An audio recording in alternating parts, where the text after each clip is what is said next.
There is a huge shortage in this country of engineers.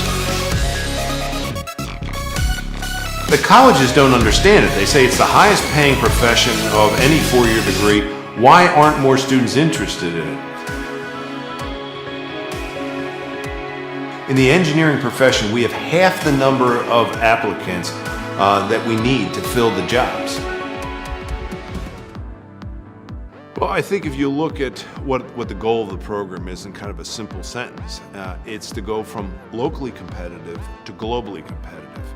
And that's a huge leap for most high school students. In other words, students typically come in and they'll say, I'm good in math, I got a 93. I'm good in science, I got a 94. I'm a good math science student. But when I ask, are you better than the student at the high school 10 miles up the road? They say, well, I'm really not sure. Are you better than the students graduating from Pennsylvania high schools and New Jersey high schools and California? I'm really not sure. Let me ask you this question then. Are you better than the students that are graduating from the Chinese high school, the Indian high schools, the Pakistani high schools, the German high schools? Now the question is, now I really don't know. Well, we're in a global economy, a global marketplace where our companies compete against global companies. How do you know you're globally competitive? And that's what we're focusing on. Having students, when they leave the program, say, I know I can compete with the world's very best high school students. And that's what the students have proved to themselves. They go off to college and they compete very, very well against the world's best high school students. And that's what the focus of the program is, to go from locally competitive to globally competitive. And that's a major leap in a child's learning experience. As Assistant Dean for Recruitment for Engineering and Computer Science, my constant message to high school students, to their parents, to students of all ages, is that the world needs them. And this is not just a message that I say to fill our classrooms, but this is a really sincere, and this is a realistic need worldwide as well as here in the United States. Engineers, computer scientists are known for their outstanding abilities to solve and tackle tough problems, for their keen ability to figure out how things work, and for their ability to make things work better. There's such a great need for engineers and computer scientists in our world right now, especially in the United States.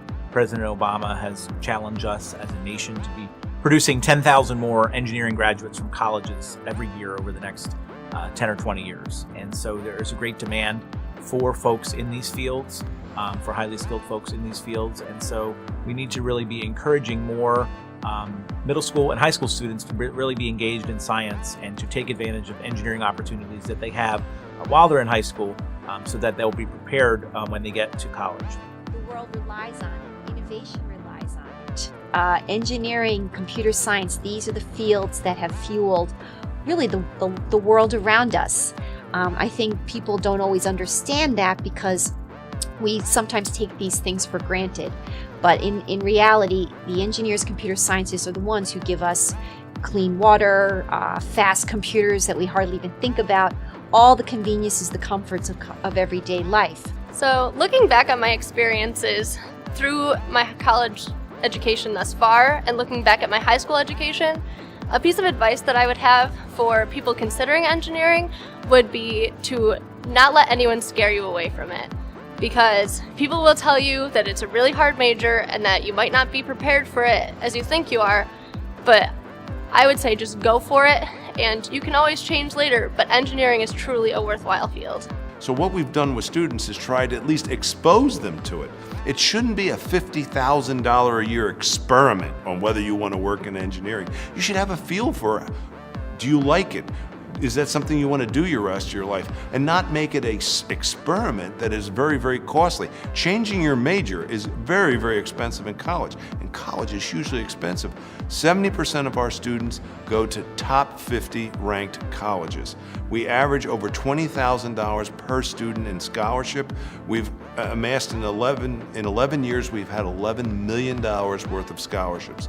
Why are colleges investing in our students? Because they see a student that knows they want to be an engineer, that knows how to apply math and science, and that makes them of value to a college. A college is hesitant to lend money for a scholarship for a student that says after freshman year, I don't think I want to be an engineer anymore. They've invested that scholarship money into them. The other thing is you may have invested your own money. If they gave you a $20,000 scholarship, you may have invested $20,000, $25,000, or $30,000 of your own money into that education. And it'd be nice to think that both of you made a good investment rather than at the end of freshman year you say, it's not really for me. I'm Matt Timborough, and I'm a Syracuse University civil engineering student, and I'll be graduating in 2014. And I graduated high school in 2010 and attended Mr. Hale's engineering science program my junior and senior year. Choosing to be in Mr. Hale's program was probably one of the most important, significant decisions that I made, other than coming to Syracuse and choosing civil in the end. His class is not only about engineering concepts, preparing you for engineering school, it's more about college preparation. We would have assignments in calculus, physics, things that I hadn't done in my math and science classes in high school that I knew I would be taking my freshman year. But we also had assignments, reading assignments, and answering questions on your reading and analysis, and he made us write critical papers and technical papers and taught us about proposals and things like that. Things that not only have prepared me for my freshman year, but my sophomore year and my junior year, and it's still carrying on in my senior year. Things that they're going to help me even after college. He made it fun too. We had a good time. It's a good class. The ethics that Mr. Hale teaches the students, the hard work that he enforces, but also the tremendous support and encouragement that he gives students. They are not alone in the classroom. He is right with them in learning and doing great things together, and that is a testament to the program, to Mr. Hale, and to really all the students who make this program possible. The leadership aspect of the group work was really beneficial. As soon as I entered chemical engineering, that although the workload was more and although it was a tougher field than just chemistry, it really offered me more opportunities in the workforce and to become familiar with research outside of analytical chemistry. I'm very happy with my decision. It's something that I've always been interested in, and I'm glad that I can finally do it. In the engineering profession, we have half the number of applicants that we need to fill the jobs. So there's a huge gap. We have high unemployment, but on the flip side, we have about half of all engineering jobs are unfilled by American educated students. How do we fill that gap? And that's what the program does. We start to fill that gap. Tremendous opportunities in engineering, in every field of engineering, but we're just not graduating enough high school students that are interested. And the reality of it is, if you don't graduate them from the high school level, you're not graduating them from college. And that's the gap that Madison Oneida BOCES is trying to fix.